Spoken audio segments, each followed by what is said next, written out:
अस्सलामुअलैकुम, welcome to साकी physics academy. आज हम डिस्कस करेंगे यूनिट्स ऑफ फोर्स, यानी फोर्स के यूनिट कौन कौन से हैं, सीजीएस में क्या है, एमकेएस में क्या है और एफपीएस में क्या है। तो फोर्स का यूनिट जो हमारे पास सीजीएस में होता है वो होता है डाइन, यानी डाइन्स।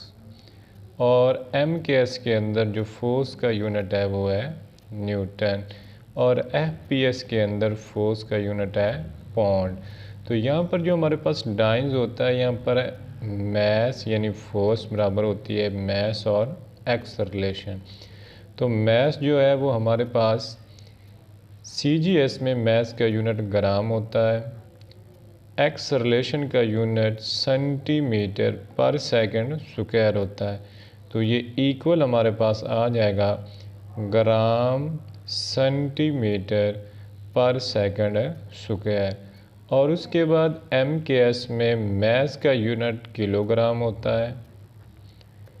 एक्सलरेशन का यूनिट मीटर फी सेकंड स्क्वायर होता है।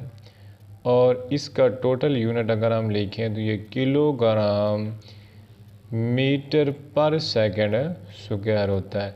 और उसके बाद हमारे पास है पौंड, यानी मैस का यूनिट होता है स्लग, SLG स्लग होता है। और उसके बाद जो हमारे पास एक्सलरेशन है इसका यूनिट होता है फुट पर सेकंड। तो ये जो हमारे पास इसका यूनिट बनेगा स्लग फुट पर सेकंड इसका यूनिट होगा।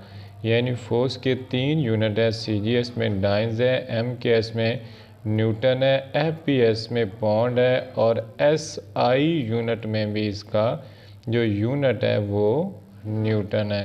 तो ये आज हमारे पास वीडियो थी। अगर आपको हमारी ये वीडियो अच्छी लगी हो तो आप हमारे चैनल को सब्सक्राइब करें ताकि हर नई आने वाली वीडियो का आपको नोटिफिकेशन मिल सके।